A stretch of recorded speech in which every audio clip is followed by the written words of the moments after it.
good morning. No tea, no coffee. Cat, you can't see her, that's Bim. She's just out of the picture, you can just see me stroking her.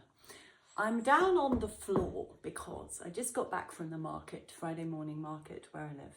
And there's a very lovely woman who I like to speak to. She sells glorious flowers.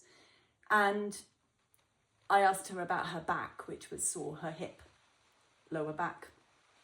It had gone out, and most of us go to an osteopath if we put our back out, or we just rest, and sometimes you can't. But I was talking to her about using sound. So I'm going to demonstrate and then pass this video to her, but you can use this too. What I would do if I put my back out, and I sometimes do, like a couple of months ago, I was lifting my harp up into the car. And it's not very heavy, but the way I had to lift it and then extend my arms meant that I basically strained my rib and kind of put one of my ribs out briefly. One that I used to put out regularly as a child before I knew about strengthening the muscles. And so then I sorted that in the same way, using sound. Because when you use sound, I was explaining it to someone I was giving a lesson to yesterday, using her voice for sound healing, and she's doing amazingly, 3 lessons because she wants to. She's been practicing. It's quite phenomenal to watch and lovely. I will be putting on some excerpts of what she's done on the channel separately from this daily good mornings. But this is useful. So you use sound with your consciousness, obviously, in the way that you would use meditation if you need to calm your emotions, or try to, because you can't always meditate when you've got really agitated emotions. But you use your mind to direct what you're doing. So if you're using sound to heal your body, as you make sound, and there are lots of different kinds of sound, and I'll demonstrate that, you think, because you're feeling with your sensations, your awareness, and you think with your aim, your pointed intention, focus into the part of the body you want to relax. Well, you just saw her ears there, didn't you? And by making that link, just like, let's just play a game, right? Here's my hand. Do the same with your hand for a moment. And just lightly think of your little finger. You can feel it buzzing, can't you? Yeah? Now, do that with the ring finger. Do it with the thumb. Do it with the base of the palm of the hand. And you start to feel the nerves corresponding. That's what happens, okay? Because nerves usually do all the work and they send the messages to the brain and other centers. But you can also send from brain via the mind to the nerves. So that's what we're doing. Now, the sound thing. Sound shakes air, doesn't it? It moves. It's something that wasn't before, and then you make the sound. And the sound moves in a wave through the air, radially out from the point of exit. So normally you think, well, why are you doing sound healing for your own body when the sound is going blah out of your mouth and the sore bit is in your toe? However, the vibration is outwards. It's also in through the body when you make sound, because you're making it in your body. So it's always more efficient to do sound healing on yourself than on someone else, but you can do sound healing on other people because sound can touch all levels of physical and etheric, all of the astral layers, the layers of our shimmery soul that we don't normally see. So here we go. We've got an ache, let's say, in the small of our back. And this is what I recommended, because this is what an osteopath would recommend. I hope you can see me. I think you can. So you might be moving in great pain. You get your coccyx layered into the ground and you roll your back down so you're flat. Now, you should actually have about that much of, an osteopath would say, put 2 inches of books under your head. Now, I don't have that handy because I didn't organise that. No. But I will pretend using my arms. So if you had your head on the 2 inches of books, you would be in a relaxed state. See, my arms are just flopped next to me. And if you're in pain, you want to be as relaxed as possible. So I'm just going to pop up into the camera a bit more again. And you're going to make the sound. Now, this lady was this hip, but towards the back. So where the hip joins the vertebra. So that's where I'm going to imagine this sound is going. And I'm going to choose any pitch. I'm going to choose the pitch without knowing why. I'm going to choose the pitch trusting my inner tuition, my intuition. And when I do this, I'm actually going to be doing a pitch for her. She's down in the market down the hill there. And as I'm demonstrating this for her, now she's going to find her own pitch when she watches this and tries it. The reason we don't use sound healing is because it's weird. It's weird to make one tone when we have been conditioned all our lives to sing songs or to play instruments. That's the only reason we don't use sound healing. And because it's weird, well, we think it is. Hang on, it's a little bit annoying to lie down like that. We're worried about what the neighbours will say either side of us. Okay? Yeah.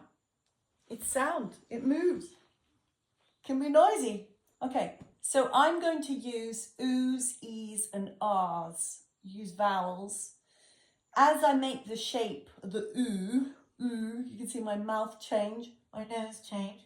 You reverberate all the different spaces, ooh and e. You're using all of these spaces in the bones themselves. There are lots of little cavities in the bones, and they vibrate and they become some of your amplifier. The ooh, the ah, that goes much deeper into the body. And this becomes your amplifier. This isn't about volume. This is about pinpointing precise feeling awareness. Okay, so let me demonstrate some sounds because I've talked for 7 minutes already. Okay, so let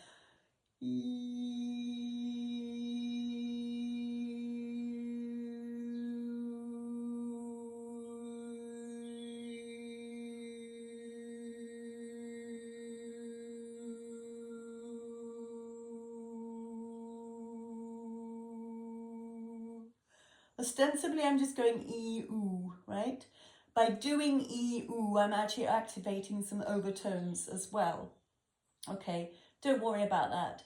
Just imagine that your sound is running through your body, softening it.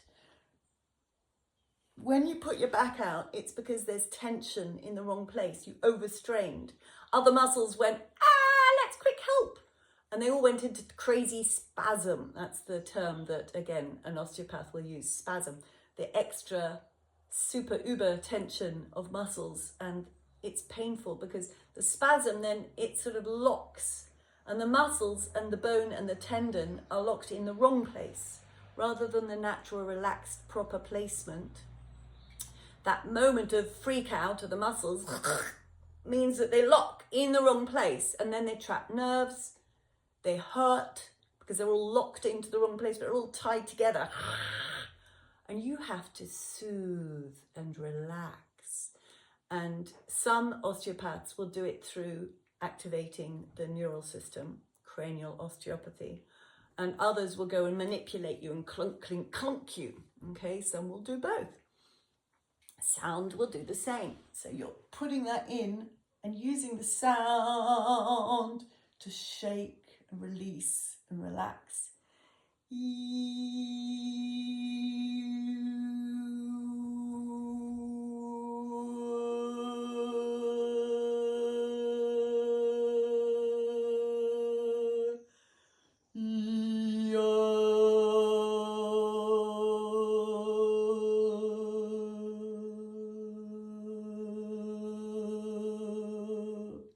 That's an ah. Can you hear the way it's right in the back of my throat? Really relaxed. Felt like the appropriate sound to use, quite low for that hip and the back. Again, you've got to trust your intuition because there is no... Okay, you will go and if you look into sound therapy and healing, you'll find people saying, oh, well, C is for this, and D is for this, and oh, you can only heal the spleen by doing an E flat. It's nonsense, because our body changes all the time. If you're happy, your body's going to be in a very different state to if you're depressed. And the notes that you use to unlock, to release, will be different. And someone who is overweight and stressed with lots of cortisol in their system, and someone who is super relaxed and just come from the woodland, completely different. So you cannot ever say, this is the way, and only this. And that's why we have the intuition. We have this beautiful spirit within. Okay, I'll do one more little bit, and then to demonstrate, just you don't need to do more than about 3 minutes. But then when you recognize the feeling, roll over, by the way, to get up, because you want to be nice and gentle to yourself. So we'll do one more bit of sound. And then throughout the day, if you get a little twinge of pain again, you can do it in standing. So I might get to standing, you never know. So,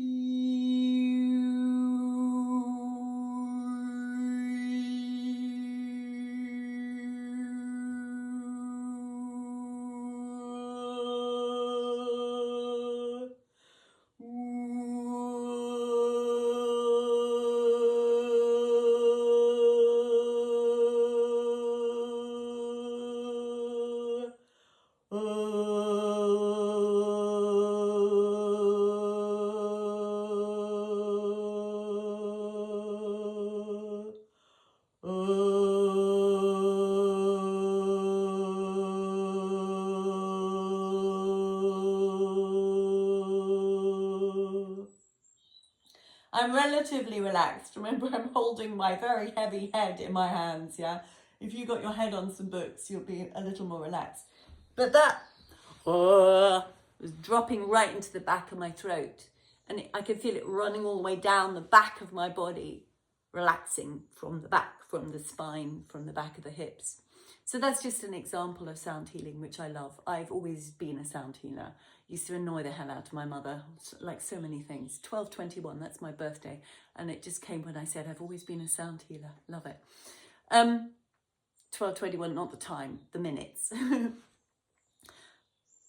The reason I say that is because A, I sang before I spoke, because I realized that speaking in my house was not going to bring me anywhere clearer. But also, if I was falling, if I was about to fall, like strip, you know, the split second as you fall, I would call out, I would sing out, I would cry out, knowing it's an ancient knowledge, okay? It goes back to Lemurian days when we knew all about sound and we were using it for all kinds of stuff. If you use sound, you're slowing your fall. You're warning your body. You're actually not in the out time. Everyone looks and sees you fall in the same way. However, to your body, you're giving your body warning. It's like, hello, all the cells, right? Pay attention. We're going to fall soft.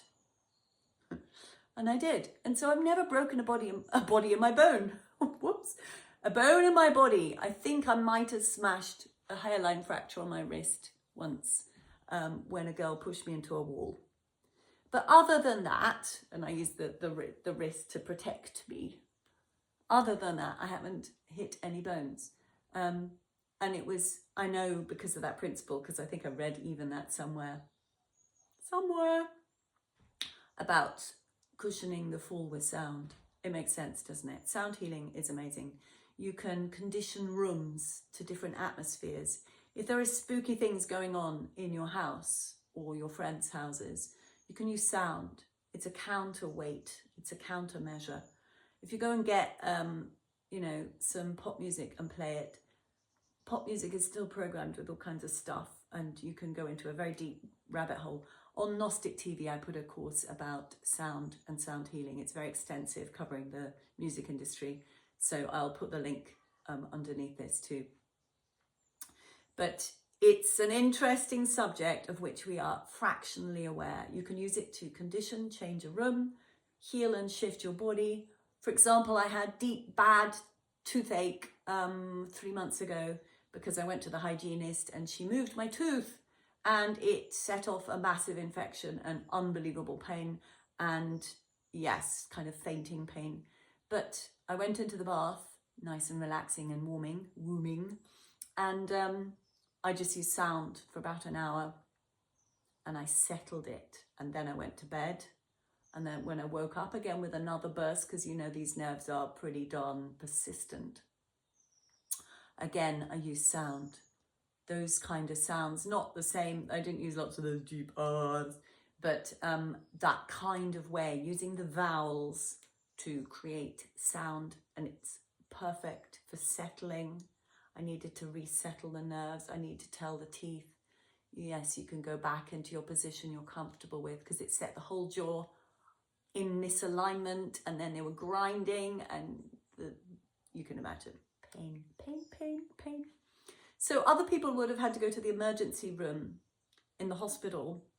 My mother was all very excited about taking me. She had come to stay, weirdly. And I said, no, I'll just handle it myself. But I knew it was a serious infection. I could feel it going to my kidneys as well. And, you know, if you get an infection that strong in your body, most people will rush to the emergency.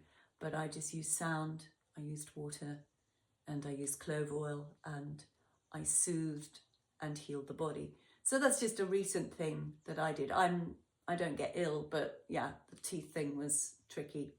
That's because over the years I've used chocolate, because of cocoa is really good for your endorphins, but the sugar is rubbish for your teeth. But I've used chocolate to help moderate my nervous system, as is a good idea. Trouble is, chocolate has too much sugar in it. So eventually my teeth, who were not particularly strong, I inherited from my father, who've got terrible teeth. Yeah, you have issues. But sound healing, amazing. I would like to encourage you to explore that throughout your day. Make some sounds. If you want to get hold of me for a lesson or two, please do. Usually you'll need, you know, quite a few. I do have some courses out there, some amazing free ones on BitChute, but no Brits could get onto BitChute, including me, anymore.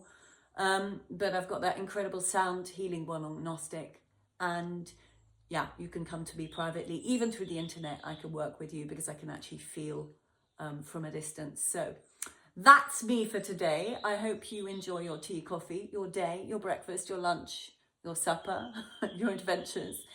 I am Dr. Isabel M.A. and this is Activating Our Human Potential. Bye-bye. See you tomorrow.